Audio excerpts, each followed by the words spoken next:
नमो लोए सवसागुणम्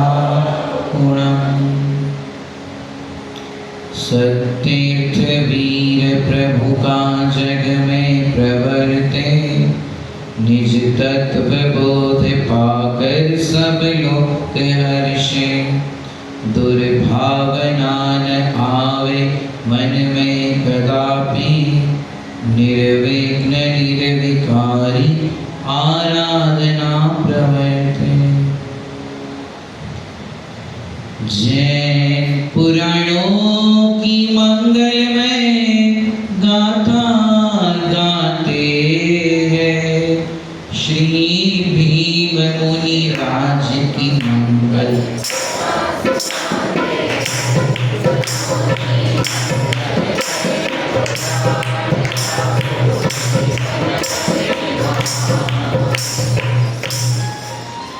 श्रीकांत, क्या नाम था उसका सेठ का? श्रीदत्त। श्रीदत्त सेठ अपनी पुत्री रतिकांता का विवाह भवदेव के साथ कराना चाहते थे, परंतु सोचने से कोई कार्य होता नहीं, क्योंकि कार्य विकल्पों से नहीं होता, व्यर्थ मूढ़ ही बोझा ढोता।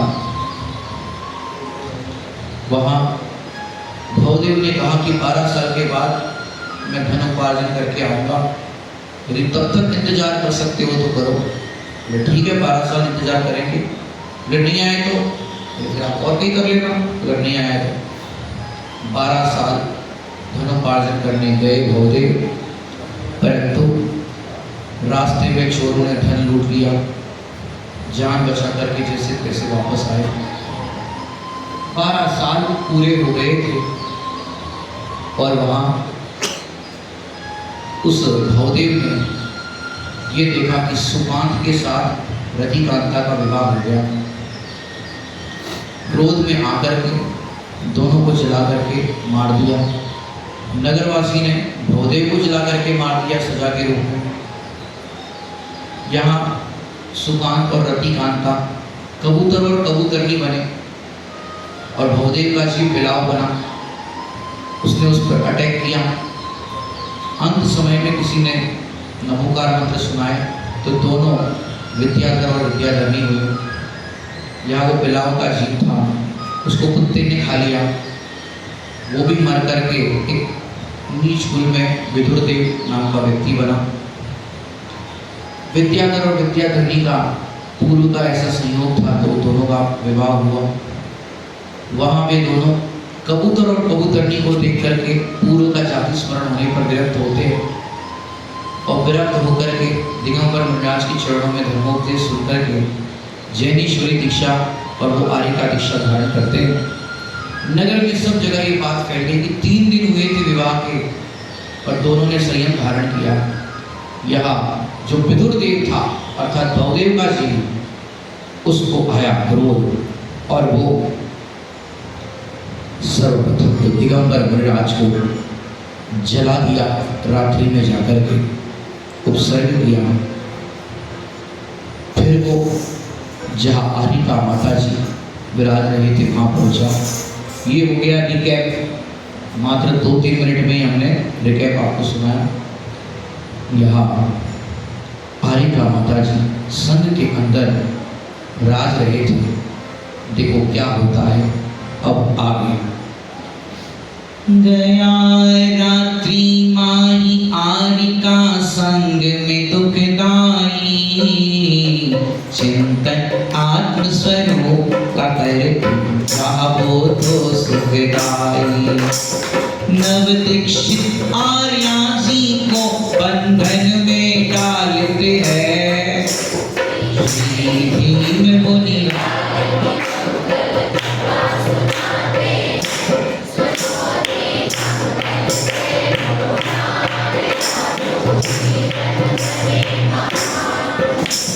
रात्रि में आरिका जी के संग में पहुंचा।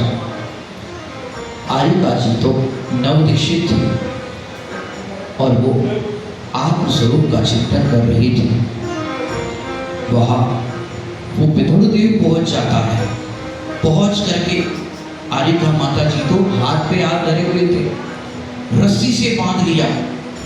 माता जी ने उपसर्ग जान लिया। आप देखो, आपको मोस्टली दिगंबर मुनिराजों के उपसर्गों के प्रसंग ख्याल में होंगे। मेरे ख्याल में भी दिगंबर मुनिराजों के आर्यका जी पर उपसर्ग बहुत कम कहीं पढ़ने में आया हो, और ये एक ऐसा प्रसंग है।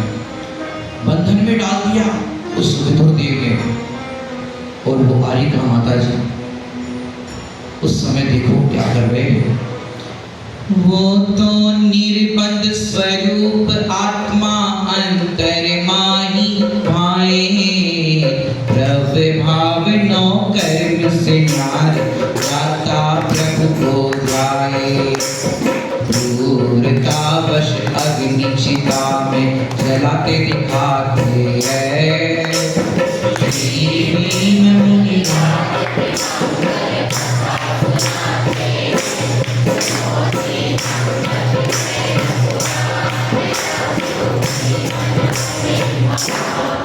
और वहाँ उस विदुरदेव ने आर्यका माता जी को भी पूर्व के कषाय परिणाम बस अग्नि में जलाने के लिए उद्यम किया। आर्यका माता जी बंधन में थी, फिर भी निर्बंध स्वरूप आत्मा को ध्या रही थी, भा रही थी। ये नहीं चाह रही थी कि उपसर्ग दूर हो जाए। भले ही स्त्री पर्याय थी, बाहर से स्त्री पर्याय दिख रही, लेकिन अंतर में ज्ञानिक भाव का अनुभव कर रहे। वहां पुरुषार्थ आत्मा का वो जगाती है। नहीं चाहो नाथ उदय ये बदल जाए, नहीं चाहो नाथ उदय बदल जाए। पाप से पुण्य उदय मेरो आ जावे।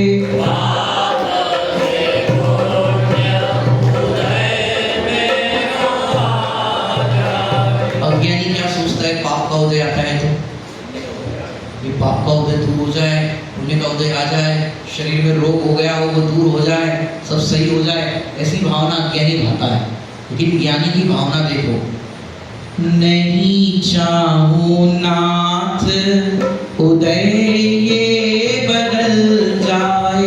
नहीं चाहूं नाथ उदय ये बदल जाए। पाप से पुण्य उदय मेरो आ जावे। पाप से पुण्य उदय मेरो आ जावे। मुझे उदयातीत दिखाए प्रार्थना ये प्रभु। मुझे उदयातीत दिखाए प्रार्थना ये प्रभु। मुझे जानन हार जना प्रार्थना ये प्रभु।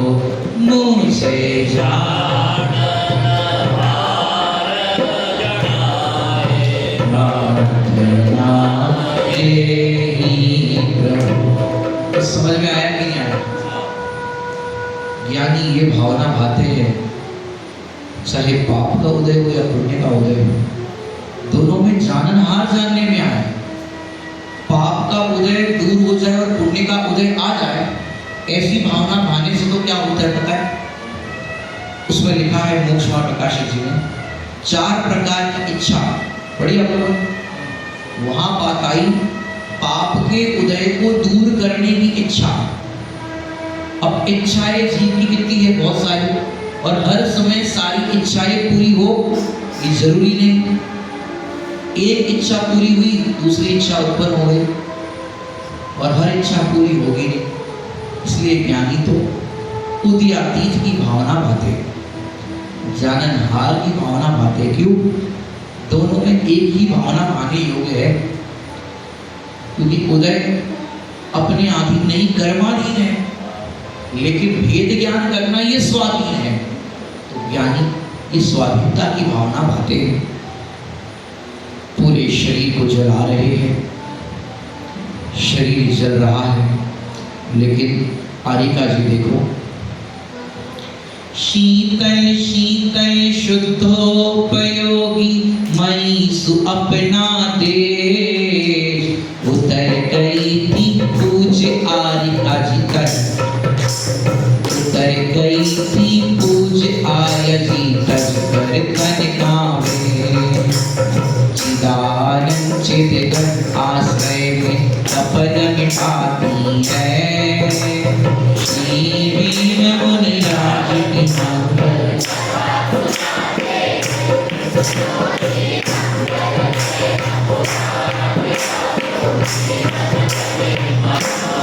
रोटी बनाते समय यदि वो फुल्का फूट जाए और गरम गरम हवा लग जाए, बताओ क्या होता है? एक जरा सा हवा लग जाए तो पूरे घर को सिर पे चढ़ा देते, अरे जल गए जल गए जल गए जल गए। यहाँ पूरा शरीर जल रहा है आरिका जी का, लेकिन देखो उनकी अपने शीतल शीतल अपने शुद्धोपयोग में चली गई और आरिका जी देह से न्यारा अनुभव कर रही है। पूरा शरीर घास के कूड़े की तरह चल रहा है। आरिका जी कोई शोर नहीं मचा रही, कुछ भी नहीं कर रही, आग पूरी लगी है शरीर के अंदर, लेकिन आरिका जी तो शांत परिणाम, हाथ पे हाथ धरे है, चिल्ला नहीं रही, कुछ नहीं कर रही, बस आनंद में। पुराणकार ऐसा कहते हैं, यदि स्त्री पर्याय से यदि मोक्ष होता तो ऐसा पुरुषार्थ उसने किया था कि मोक्ष हो जाता, लेकिन अभी स्त्री पर्याय है, पंचम गुण स्थान के आगे जा सकने की योग्यता नहीं है, फिर भी पुरुषार्थ ज्ञायक का है। देखो, धन्य धन्य चिद चेतन जाके आश्रय माही, स्त्री पर्याय माही ऐसा फल जाग जाएगा, वेद ज्ञान का फल जगाओ श्री गुरु कहते हैं।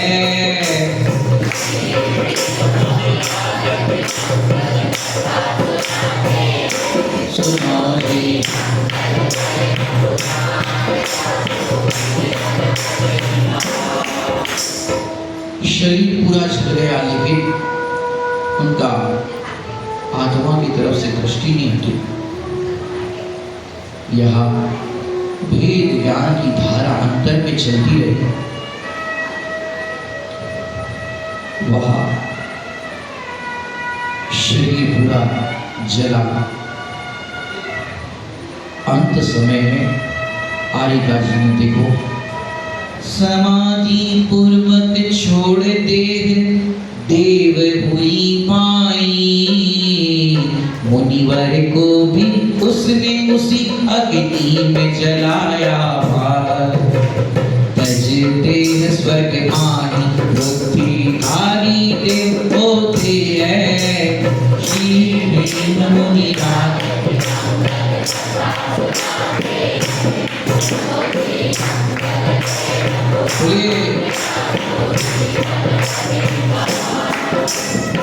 देखो, सरलेखना पूर्वक देह का त्याग किया, मुनिराज को भी जलाया था, आरिका जी को भी जलाया था।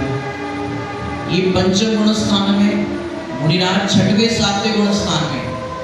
अरे पंचम गुण स्थान में ऐसा बल होता है तो छठवें सातवें गुण स्थान वाले का क्या बल होगा? दो कसाई चौकड़ी वाले का ऐसा पुरुषार्थ तो तीन कसाई चौकड़ी वाले का पुरुषार्थ कैसा होगा? हालांकि दोनों ही समय दृष्टि होने से स्वर्ग में देव पर्याय में पहुंचे। और यहाँ देखो क्या हुआ, स्वर्ग में दोनों एक ही स्वर्ग में पहुंचे। पूर्व का सहयोग था तो आगे बढ़ता गया।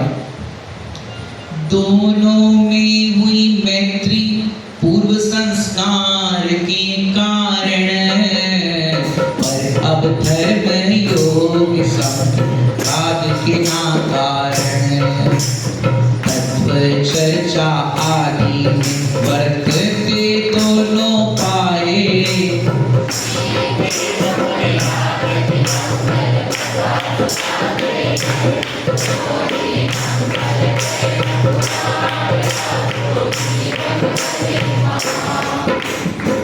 और वहां वे दोनों तो स्वर्ग में धर्म चर्चा करते थे।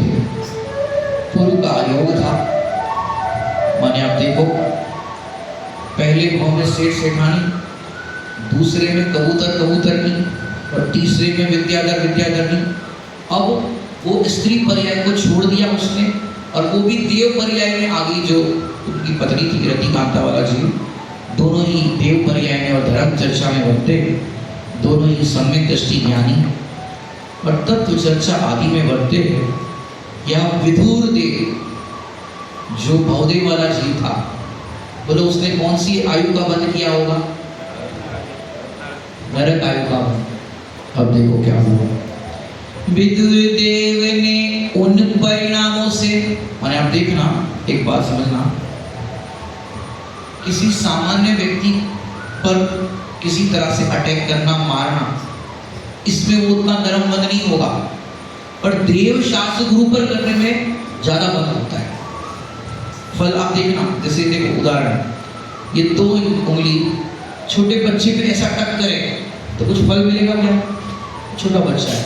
यही उंगली 2 ट्रैफिक पुलिस हवलदार है, उसको ऐसे करेंगे तो, यही 2 उंगली पुलिस ऑफिसर पर करेंगे तो, यही 2 उंगली कमिश्नर पर करेंगे तो, और कोर्ट में केस बन गया और जज साहब को ये पेपर वेट ऐसा मार दे दो जज को, और यही मोदी जी को कर ले दो।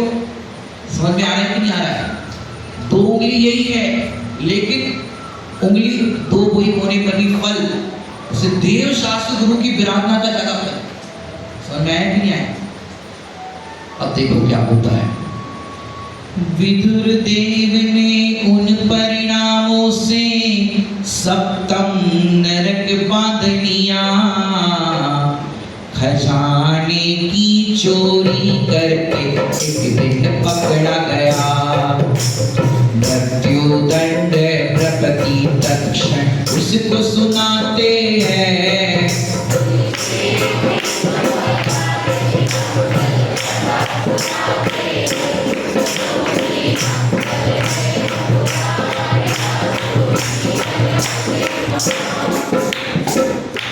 विदुरदेव ने उन परिणामों से 7वें नरक की आयु का बंध किया। अब खोटे काम करता था। एक दिन राजा के ही खजाने में चोरी करने के लिए गया और वहां वो पकड़ा गया, और जैसे ही पकड़ा गया तो राजा ने उसको मृत्यु दंड घोषित किया, फांसी पे चढ़ाया जाए। तत्काल ही फरमान हो गया।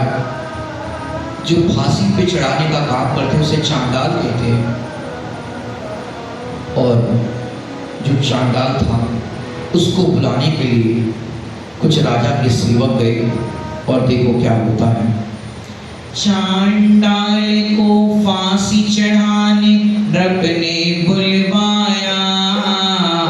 निडर हो बोला फिर सत्कार न मुझे भाया। समय जिन धर्म की श्रद्धा धारते हैं, श्री भीम मुनिराज की मंगल।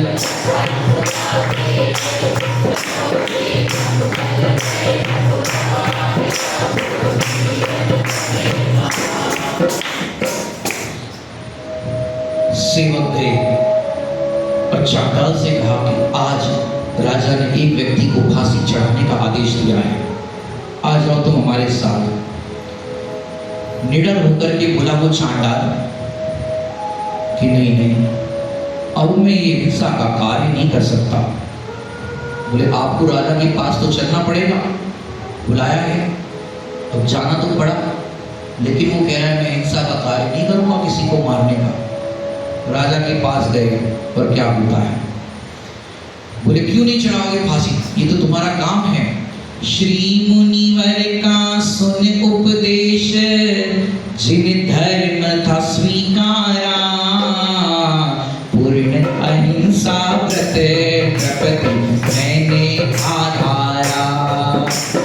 देव गुरु की साची श्रद्धा हम तो उतारते हैं।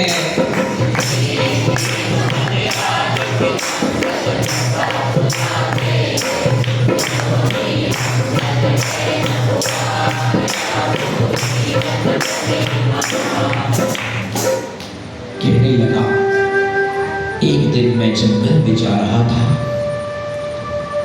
जंगल के अंदर दिगंबर मुनिराज मिले। दिगंबर मुनिराज के मैंने दर्शन किए और उन्होंने अहिंसा का उपदेश दिया।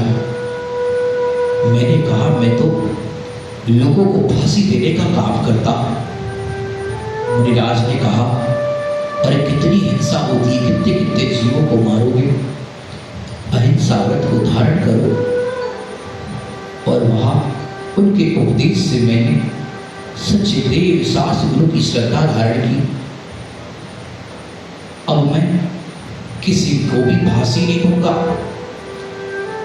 राजा बोले, ये तो तुम्हारी जीविका है, तुम्हें अपनी जीविका की चिंता नहीं है। वो चांडाल बोला, राजन मुझे जीविका की नहीं, अब जीव की चिंता है। अरे जीविका तो पुण्य प्रमाण जो मिलना है वो मिल जाएगा, लेकिन यदि मैंने हिंसा का कार्य किया तो इस जीव का क्या होगा? मुझे जीविका की नहीं, इस जीव की चिंता है। कहने लगा, जिसके हृदय में श्री देव शास्त्र गुरु वह नहीं हिंसक कार्य करे, प्राण जाए तो बिना ही कभी वो अभक्ष भक्षण करे। जैनियों की ऐसी नीति जिन शास्त्र दिखाते हैं, श्री भीम मुनिराज की मंगल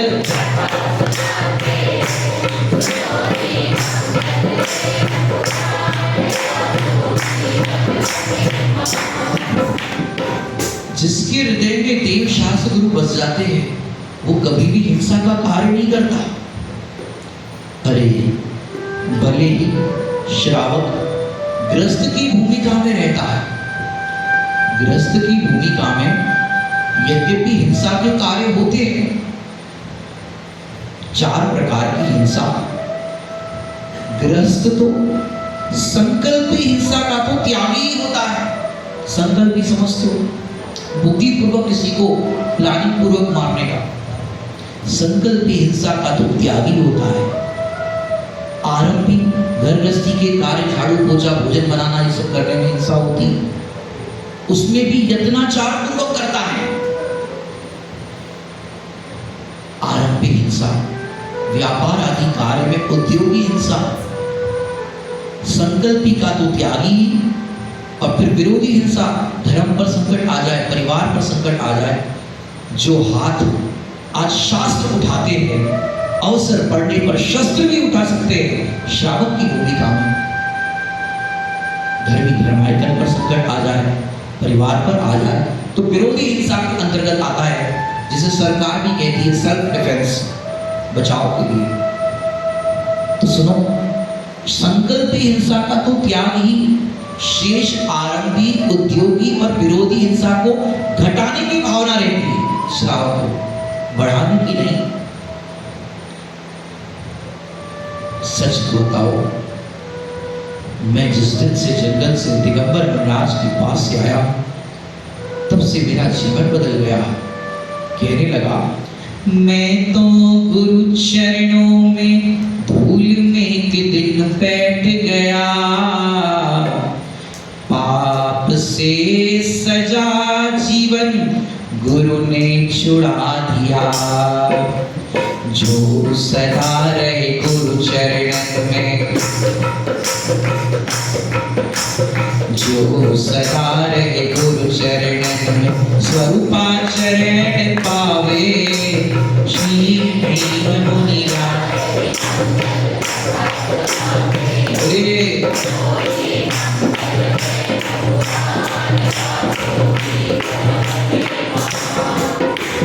कहने लगा, मैं तो गुरु चरण में उनके धूल में बैठा था, पाप में जो जीवन था गुरु ने उसे छुड़ा दिया, और जो सदा गुरु चरणों में रहे उसका जीवन तो स्वरूपाचरण में बन जाता है। जब ये बात वो चांडाल समझा रहा था तो देखो क्या हुआ। चांडाल को भी धर्म होना किसी ने नाही लखा, धर्म का उपदेश देता ये है मूर्ख माँ। चोर के साथ मिला हुआ सब लोग बताते हैं,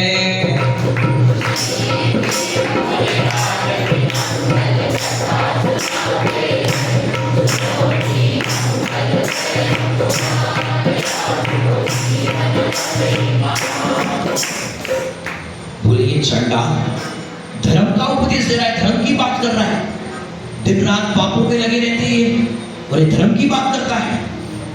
मुझे तो लगता है ये इस चोर से मिला हुआ है, ये इसको फांसी देना नहीं चाहता, इसलिए जरूर इसने इससे कोई बात करी होगी कि यदि मैं पकड़ा जाऊं तो तुम फांसी मत देना। तो बताओ फांसी देने के लिए तैयार होते हो कि नहीं होते? अगर नहीं होंगे तो इसका दंड तुम्हें भी भोगना पड़ेगा। राजा ने सामने निडर होकर के बोला, प्राण चाहे तो भी मैंने जो अहिंसा अनुव्रत धारण किया है वो मैं नहीं छोड़ूंगा। और जब उसने निडर होकर के बोला तो देखो क्या हुआ। अग्नि माही फेंक दो दोनों को ही भाई, निडर हो चांडाल बोला कोई भय नहीं। पाप अग्नि सो बचा आत्म प्रसन्न वर्ते देश।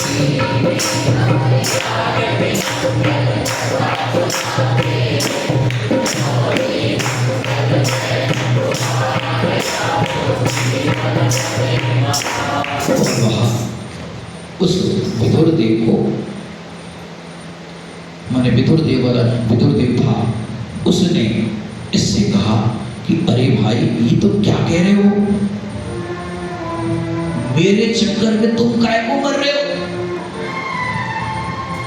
विदुरदेव बोला, भाई मैंने तो अपराध किया है, तुम मुझे फांसी पे चढ़ा दो, वरना मेरे चक्कर में तुम्हें भी जला देंगे अग्नि के अंदर।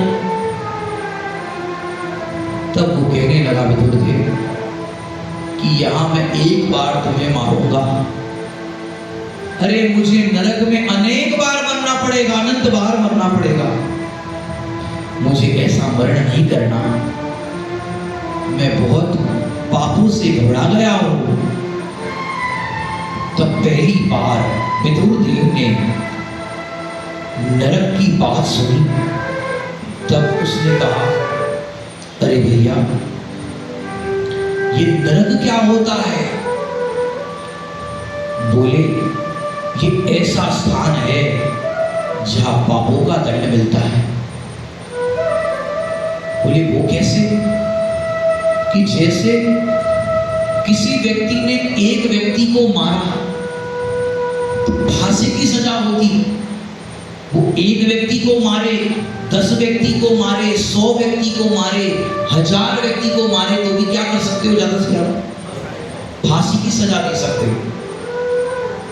लेकिन ये न्याय तो नहीं हुआ ना, एक को मारे तो फांसी और 1000 को मारे तो भी फांसी, ये भला कैसा न्याय है? अरे यहाँ तो हमारे पास एक ही बार फांसी देने का प्रावधान है, लेकिन नरक ऐसा स्थान है जहां एक एक परिणामों का हिसाब होता है, ऐसा दुख भोगना पड़ता है साथ साथ। माने नरक कितने होते हैं? अरे 7 तो फ्लोर है, 7 क्या है? भूमि है नरक की। ऐसे तो 84 लाख बिल है, माने फ्लैट सिस्टम आपकी भाषा में कहे तो 7 फ्लोर है नरक के। तो जितना जिसका इन्वेस्टमेंट होगा वैसे उसको व्यवस्था मिलेगी, समझ ले। 7 फ्लोर है, कैसी कैसी वहां पर दशा नरक गति के अंदर। उसने पूछा, अरे भैया नरक में होता क्या है कि जब ये जीव नरक के अंदर उत्पन्न होता है, औंधे मुंह गिरता है, सिर नीचे पैर ऊपर, और ऐसे ऊंचाई से गिरता है तो जैसे फुटबॉल 10वें मंजिल से फेंको तो कितने जोर से गिरेगा और कितने जोर से ऊपर जाएगा। और भूमि का स्पर्श करने पर, नरक की भूमि का स्पर्श करने पर करोड़ों बिच्छू काटे, ऐसी वेदना होती है। सुन रहा था वो ध्यान से, अरे ऐसा दुख? बोले हाँ, नरकों के अंदर कोई कोई नरक ऐसे है जहां बहुत ज्यादा सर्दी है, कोई नरक है वहां बहुत ज्यादा गर्मी है। अपने को तो ये गर्मी सहन नहीं होती, नरक की गर्मी देखो तो मेरू समान लोह गले जाए, ऐसी शीत उष्णता धार।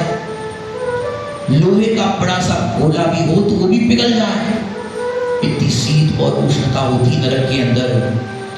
आपस में हर समय नारकी लड़ते रहते हैं, एक दूसरे को मार काट में रचे बचे रहते हैं, वहां कोई बचाने वाला नहीं रहता। और सुनो, जन्म से ही वहां हैवी 16 रोग ऐसे होते हैं जो बड़े बड़े रोग जिसे हम कहते हैं, बड़े बड़े जो रोग, कैंसर और इस तरह के जो रोग है, बड़े बड़े रोग जो जिंदगी भर रहेंगे, ऐसे 16 रोग होते हैं अभी। अरे नरक में जब ये जीव छाया के लिए वृक्ष के नीचे जाता है तो सेवन नाम के वृक्ष होते हैं, ऊपर से पत्ता गिरता है धारदार और यहाँ 2 टुकड़े हो जाते हैं शरीर के, फिर वो पारे की तरह फिर से शरीर जुड़ जाता है। मृत्यु नहीं आती है, ऐसे बार बार सजा मिलती रहती है। जब ये वर्णन सुना वो कांप गया। बोले नरक के अंदर, तो पहले मैं बताया था आप लोगों को, बाकी लोग नहीं थे, नरक में कम से कम पहले नरक की आयु 10,000 वर्ष है और मैक्सिमम आयु पहले नरक की 1 सागर, दूसरे नरक की कम से कम आयु 1 सागर, मैक्सिमम 3 सागर, तीसरे नरक की कम से कम 3 सागर, मैक्सिमम 7 सागर, चौथे नरक की कम से कम 7 सागर, मैक्सिमम 10 सागर, पांचवें नरक की कम से कम 10 सागर, मैक्सिमम 17 सागर, छठे नरक की कम से कम 17 सागर, मैक्सिमम 22 सागर, और सातवें नरक की कम से कम 22 सागर, मैक्सिमम 33 सागर। जब ये वर्णन सुना कि इतने इतने वर्षों तक दुख भोगना पड़ता है, उसका माथा ठनका ये सुन करके कि नरक में ऐसा दुख होता है, तब वो हाथ जोड़ करके दिगंबर मुनिराजों को स्मरण करने लगा। आरिका जी का प्रसंग याद आया। सुने नरक वर्णन विदुर देव काप उठा बाई, मैंने तो मुनि आरिका का वध किया बाई। मेरा क्या होगा सोच प्रार्थना करते हैं,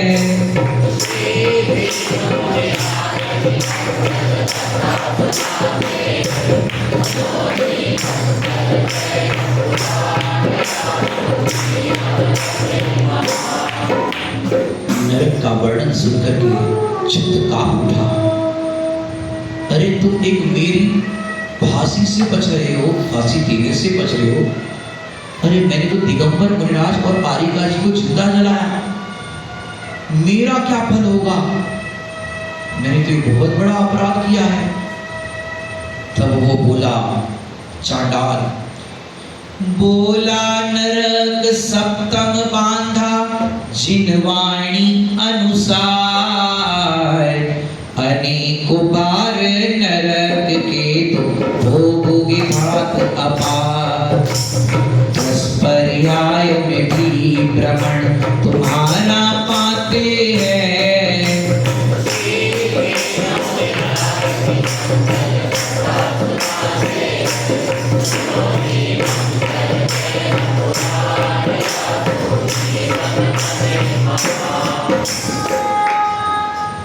वो विधुर थे, चंडाल के चरणों में झुक गया।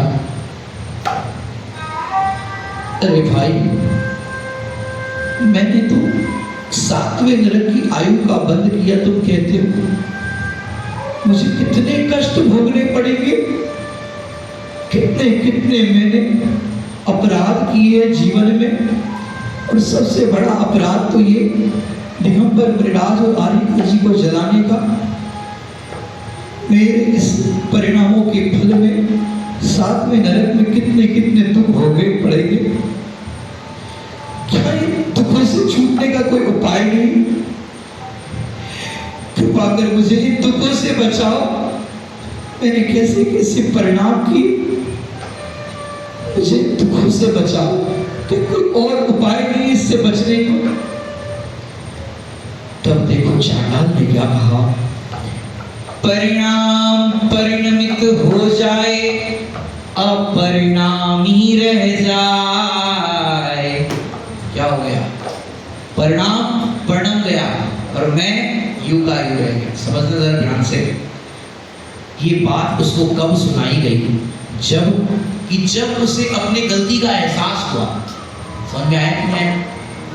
गलती करता जा रहा है, मारता जा रहा है, अरे भैया आत्मा तो करता है, ऐसा नहीं है। जब अपनी गलती का एहसास हुआ कि ये मैंने क्या किया, मैंने कितनी कितनी विराधना की, तब उसे ये उपदेश दिया जाएगा द्रव्यान योग का।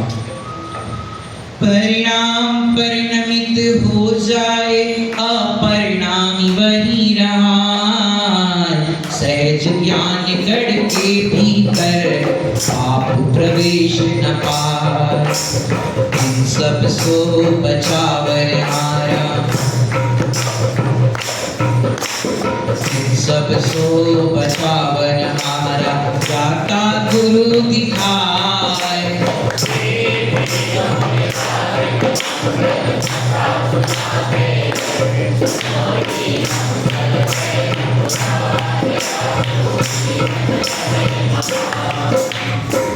उसने कहा कोई बात नहीं, परिणाम परिणम गया, तुम तो अभी भी वैसे के वैसे हो।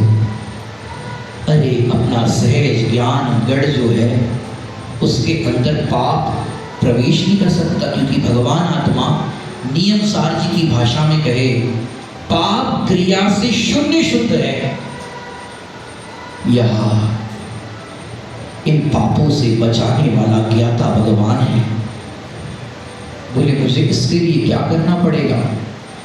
सुनो, 5 पाप का त्याग कर। अब देखो क्रम, प्राथमिक भूमिका 5 पापों में लगा रहा है। सीधा भगवान आत्मा का उपदेश नहीं दिया, चांडाल है, लेकिन देखो सत्संग किया था मुनिराज का, तो इतना वो जानता है। 5 पाप का त्याग कर, पंच प्रभु की श्रद्धा धारो। पंचम भाव की महिमा को धारो सुखकारी। मैं नरक तिर्यंच आदि रूप नहीं होता, भीम मुनि राज की मंगल।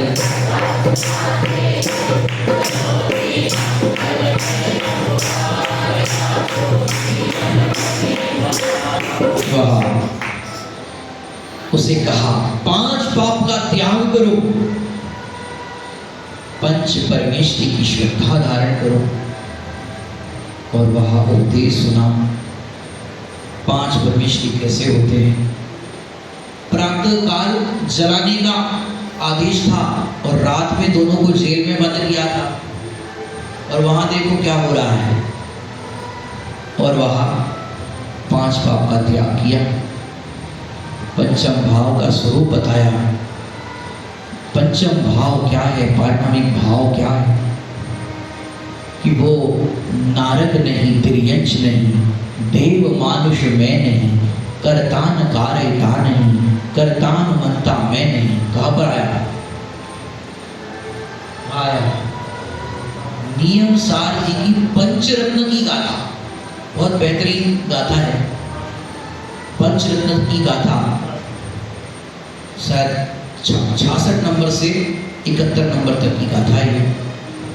बहुत ही अद्भुत गाथा है। मैं नारक भी नहीं, त्रियज भी नहीं, देव मानुष नहीं हूँ, करता नहीं, कार्यता नहीं, अनुमंता भी मैं नहीं। जब ऐसा उपदेश दिया और वहाँ वो विदुर देव अंदर सन्मुख दृष्टि हुई, स्वभाव की महिमा लाई, उपदेश सुना तो समा गया, कहने के लिए भी नहीं रुका। और वहाँ उस विदुर देव को पंचलब्धि रूप कार्य होकर के सम्यक दर्शन की प्राप्ति हो गई और वो आनंद का झरना उसके अंदर बहने लगा। ऐसा आनंद प्रकट हुआ विदुर देव को जो पहले कभी नहीं हुआ। सच्ची श्रद्धा हो गई, दृष्टि पलट गई। बताओ किसके वचन से हुई? एक चंडाल के वचन से। पर उसने मुनिराज की केस ना सुनी थी। वचन तो वही है ना, अल्टीमेटली जो शास्त्र में लिखा वही तो बताया। और वह जब ऐसा सुना और आत्मानुभूति हो गई, तब वो कहने लगा कि अब प्रातः उसकी परीक्षा भी करी, सच में सम्यक दर्शन हुआ है कि नहीं हुआ है। अब मुझे कोई भय नहीं, हमको कछु भय ना रे, जान लियो संसार। और वह उस चांडाल ने, फांसी वाले से चांडाल ने पूछा कि प्रातः काल जलाने वाले हैं, तो एक बात समझो, यदि तुमने सम्यक दर्शन कर लिया है, कल जलाएंगे तो क्या होगा? पूरा एकदम जिंदा जला देंगे एकदम। तो वो कहने लगा, देखो विदुर देव, जलेगा तन हम ना जलेंगे, जिन शासन का प्रताप, नरक की वेदना में वेदेंगे हम तो चैतन्य नाम। कर विचार खुशी से तो नाचते पाते हैं, श्री भीम मुनिराज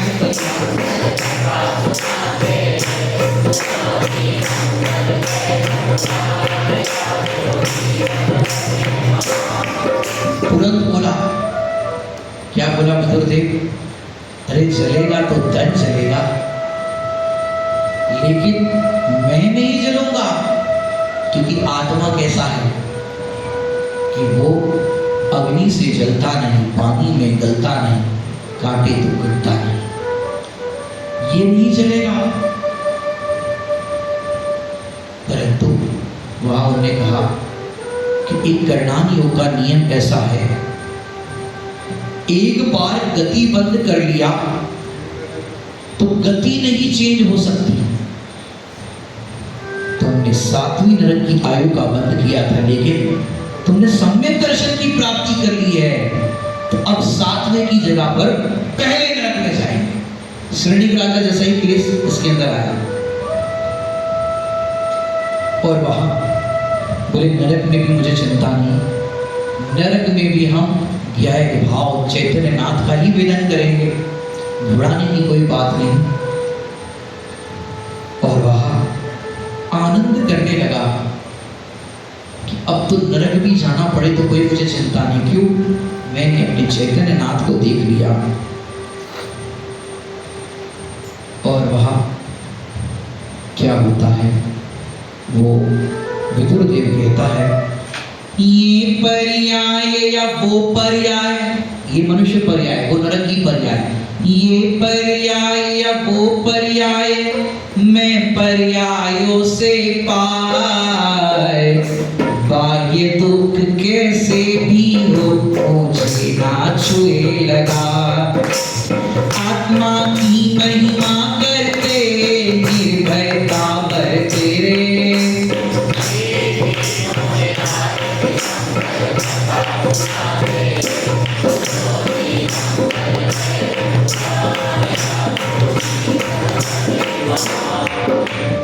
चाहे ये पर्याय हो या वो पर्याय हो, मैं तो पर्यायों से पार हूं। बाहर का दुख मेरे चैतन्य नाथ को छूता नहीं, बाहर की वेदनाएं मुझे नहीं छूती। ऐसे आत्मा की महिमा करते हुए निर्भयता बरतने लगी। वहां क्या किया? प्रातःकाल फेंका अग्नि में वे दोनों शुद्धात्मा की धूनी लगाए। चांडाल वात्सल्य वश हो या दानव दिखा। सप्तम नरक से प्रथम नरक में जाते दिखाते हैं।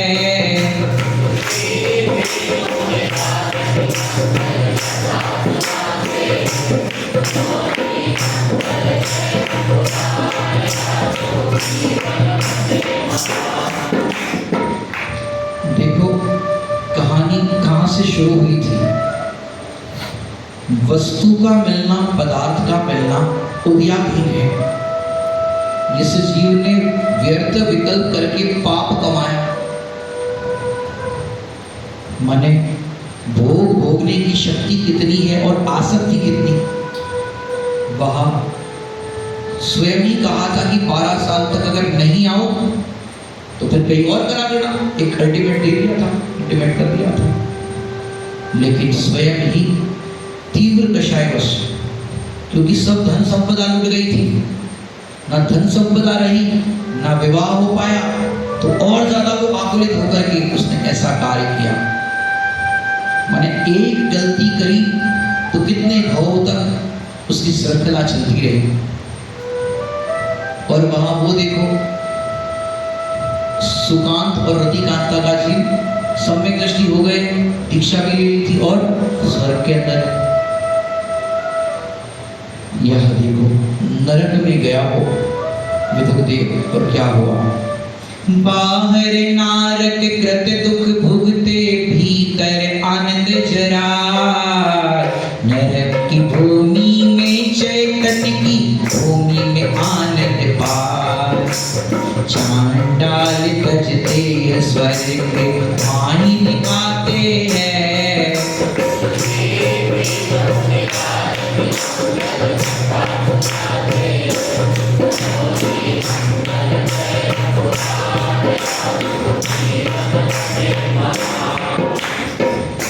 यहाँ वो नरक में बाहर में नारक दशा का दुख भोग रहा था। एक दिन शायद मैंने बताया कि बताया यहाँ पर, अब वो लड़ाई हो रही है नरक के अंदर। विदुरदेव गया है वहां पर, तो बताओ मुझे कि उस नरक के अंदर दुख होगा कि नहीं होगा? सम्यक दृष्टि यानी है, दुख होगा कि नहीं होगा? होगा, मानेंगे तो दुख होगा कि नहीं होगा? पर्याय संबंधी तो दुख है, लेकिन पर्याय मूर्खता का दुख नहीं। समझ में आया कि नहीं आया? कि ये मुझे मार रहे हैं, मुझे दुखी कर रहे हैं, ऐसा दुख नहीं होगा। वह जो चांडाल था फांसी देने वाला, उसको भी जलाया गया था। वो स्वर्ग में पहुंचा, उत्तम जाति का देव हुआ और अवधि ज्ञान लगाया पूर्व का। सब लोग उस चांडाल की निंदा कर रहे थे, विदुरदेव की निंदा कर रहे थे। और वहां पर विदुरदेव की निंदा देखते हुए वो देव मनुष्य लोक में आया और आकर के पूरा वृतांत सुनाया देव ने कि देखो तुम जिसकी निंदा कर रहे हो, अरे वो तो सम्यक दर्शन प्राप्त कर लिया उसने, धर्म की प्राप्ति कर ली उसने। धर्म का अतिशय बताया। कोई नीच कुल में जन्म लेने से नीच नहीं कहा जाता, ये गोत्र की अपेक्षा से होता है। 8 कर्म में एक गोत्र नाम का कर्म है, उच्च गोत्र और नीच गोत्र। तो पंडित टोडरमल साहब ने मोक्षमार्ग प्रकाशन में लिया कि कोई नीचे कुल में जन्म होकर के अच्छा काम करे उसकी भी प्रशंसा होती, ऊंचे कुल में जन्मा हो और नीचा कार्य करे तो उसकी भी निंदा होती। यहाँ उसी तर्ज में बात कही, अरे नीच पर्याय में तो वो ही है अहो भाई। पाप आदिक कार्य करो या सो गति पाई। उच्च परिणाम गति पाते हैं श्री मुनिराज के मंगल।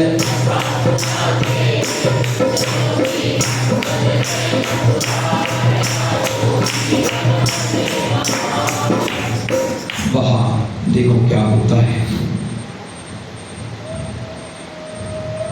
उच्च परिणामों से उच्च गति और नीच परिणामों से नीच गति।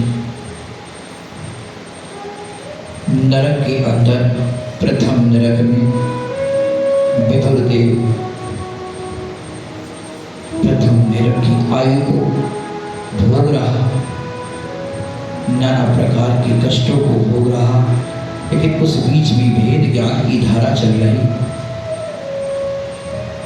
समय पाकर के वो विदुर देव नरक की आयु पूरी करके, एक नियम नरक में भी ऐसा है, नरक से जितने भी जीव निकलते हैं वो सभी पंचेंद्रिय होते हैं, मन वाले होते हैं, चाहे वो त्रियज हो या मनुष्य हो, मन सहित होंगे। इतनी पात्रता लेकर के जन्म लेते हैं नरक की। और नरक से निकल करके कोई मनुष्य त्रियज तो हो सकता है, पर नरक से फिर नरक ही नहीं हो सकता, न देव गति में जा सकता है। यह क्या होता है? नरक सो निकल सेठ पुत्र भीम हुआ भाई। अब यहाँ एंट्री होती है हमारे चरित्र नायक की, पूर्व बहुत चल रहा था। नरक से निकल सेठ पुत्र भीम हुआ भाई, माझी ने धर्मी पिता पिधर्मी भावो देवे बुधवार। नाम रखा श्री भीम सुन सब हर्षाते हैं।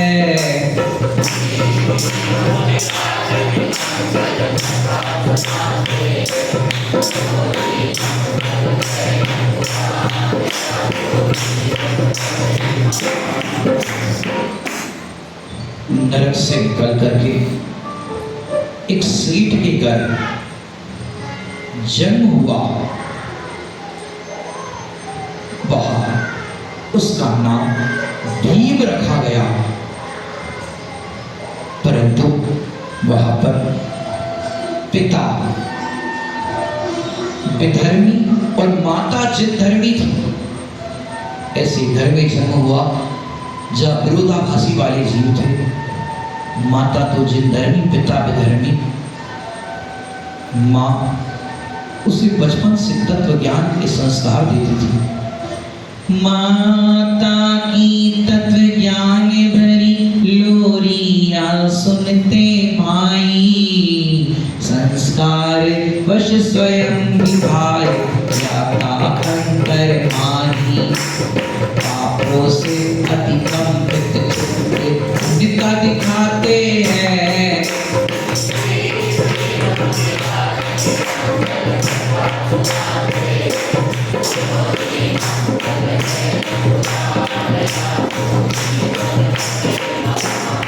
उनकी माता बचपन से ही जनधर्मी थी। माता तत्व ज्ञान की लोरियां सुनाती थी।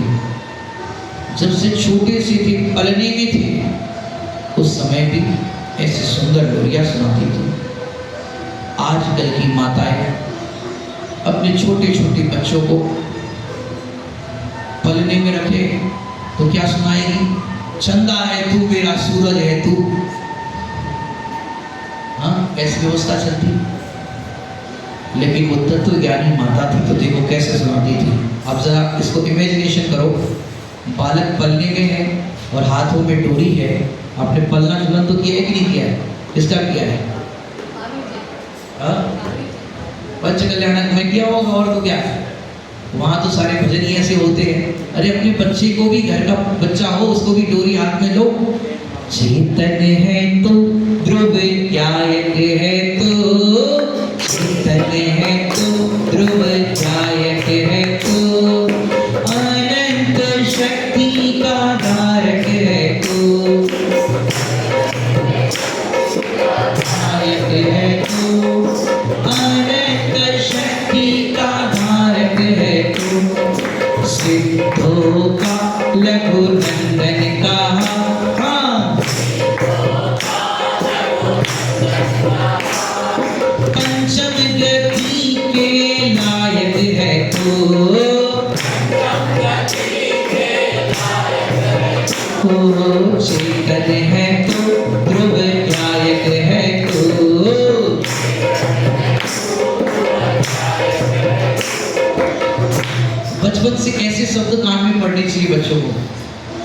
ऐसी लोरियां। आजकल तो ऐसा हो गया है, पहले तो माताएं बच्चे को सुलाने के लिए गोदी में या जैसे भी है रखती थी और थपथपी लगाती थी, है ना, थपथपी लगाती थी और ऐसी लोरियां सुनाती थी, गीत सुनाती थी। आजकल पश्चिम काल में ऐसी व्यवस्था हो गई, ऐसे इलेक्ट्रॉनिक डिवाइस आ गए, गैजेट आ गए कि बच्चे को सुलाना है और वो गैजेट होगा, वो बटन दबा दिया, वो ऐसे ऐसे ऐसे करता रहेगा। माँ अपना काम कर रही है, वो कुछ अपना कर रहे हैं, छोटी सी गुड़िया कह रही है, बच्चे छोटे छोटे जानते हैं। ऐसे मशीन आ गए, आपको खाली उसमें सुलाना है और वो ऐसे ऐसे करता रहेगा, बच्चा चुप। बताओ ये क्या व्यवस्था है? अरे माँ तो वात्सल्य से लोरियां सुनाएगी, तत्व ज्ञान की बात करेगी तो कुछ शब्द कान में पड़ेंगे। अपने यहाँ तो ऐसी ही परंपरा है, बच्चों को बचपन से ही ये तत्व ज्ञान के संस्कार कान में पढ़ते हैं। कैसे होते देखो, पंच परम परमिष्टि भगवन हो, पंच परम परमिष्टि भगवन है जिसके रखवाले, ऐसा धर्म है मेरा, ऐसा धर्म है मेरा, ओ धर्म है मेरा। कुंद कुंद गोविंदु देव है,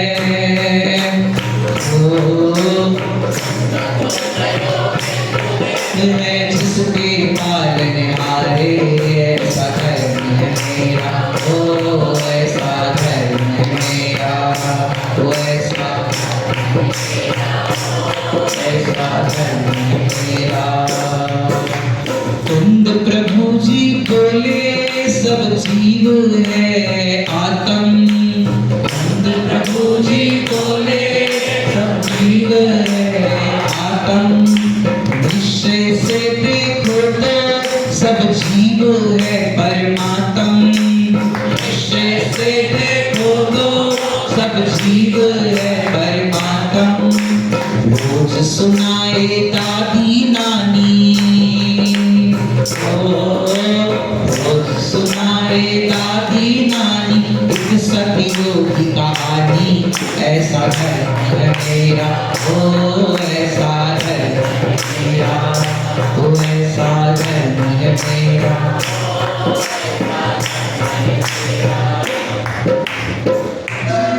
अरे बचपन से ही ऐसी तत्व ज्ञान की लोरियां सुनाई हो तो बच्चों के कान में पड़े।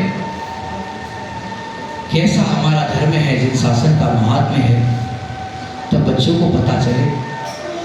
कई बार हम अनेक स्थानों पर जाते तो कहते पंडित जी हमारा छोटा सा बच्चा है, ये छोटा सा बच्चा मोबाइल चला लेता है, हमको चलाना नहीं आता, ये बच्चा चला लेता है, बहुत बढ़िया चला लेता है।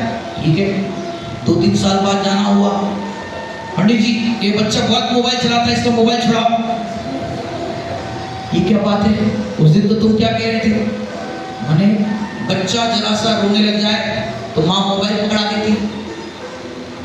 जरा जरा सी बातों में बच्चों को मोबाइल पकड़ा दिए, लोगों को कितनी तकलीफें हो रही। छोटे छोटे बच्चों को देखो चश्मा लग गए। बताओ, माने बच्चों को बचपन से तत्व ज्ञान की लोरियां सिखाओ। बच्चों को बाहर खेलने दो मिट्टी में, नहीं नहीं नहीं मेरे बेटे को इन्फेक्शन होगा, इन्फेक्शन हो जाएगा। अरे जो झोपड़पट्टी के बच्चे खेल रहे हैं रेत में, आप लोग ने भी खेले होंगे बचपन में, कौन सा इन्फेक्शन हो रहा है? नहीं नहीं इसमें इन्फेक्शन हो जाएगा। माने हम बच्चों को उनके बचपन से ही वंचित कर रहे हैं। एक बच्चे से पूछा, बेटा कुछ खेलते हो कि नहीं खेलते? बोले हाँ खेलते हैं। क्या खेलते हो? फुटबॉल। बहुत बढ़िया, फुटबॉल खेलते, अच्छी बात है। कितने घंटे खेलते हो? बोले जब तक बैटरी लो ना हो जाए। देखो क्या हो गया, मैंने बच्चों से अपना बचपन छीन रहा है। अरे बच्चों खेलो, बैडमिंटन खेलो, सब चीज खेलो, बाहर के आउटडोर गेम खेलो। मैंने बच्चों से बचपन छीना जा रहा है। आज देखो कैसी दशा हो रही है, ना तत्व ज्ञान मिल रहा है, ना बचपन के खेल हो रहे हैं। यह माता तत्व ज्ञान की लोरियां सुनती थी और हुआ क्या, उस बालक भीम को क्या हुआ, बचपन से ही माँ तत्व ज्ञान के संस्कार देती थी, वह पढ़ाती भी थी, क्योंकि सबसे पहली माँ होती है शिक्षक। पढ़ाने के लिए माँ पहले सिखाती है, और यहाँ भीम को माँ सिखा रही थी। लेकिन कुछ भी याद नहीं होता था, पढ़ाए जाए लेकिन कुछ भी याद ना हो, स्मरण शक्ति नहीं हो पा रही थी डेवलप। खूब वैद्य जनों को दिखाया कि कोई कमी है बच्चे में, याद नहीं हो रहा है इसको। सवेरे भोजन किया, शाम को पूछो सवेरे क्या खाया था, याद नहीं। सोचो माँ को कितना कष्ट होगा कि ऐसा कैसा इसका IQ भी, इसको याद नहीं रहता है। वह खूब उसको पढ़ाने की कोशिश कर रही है माँ, लेकिन बालक भीम को कुछ याद नहीं हो रहा है। क्या ये बालक भीम कुछ पढ़ पाएगा या नहीं पढ़ पाएगा? उस बालक भीम को ज्ञान प्राप्त होगा या नहीं होगा? जानने के लिए देखिए अगला एपिसोड कल है।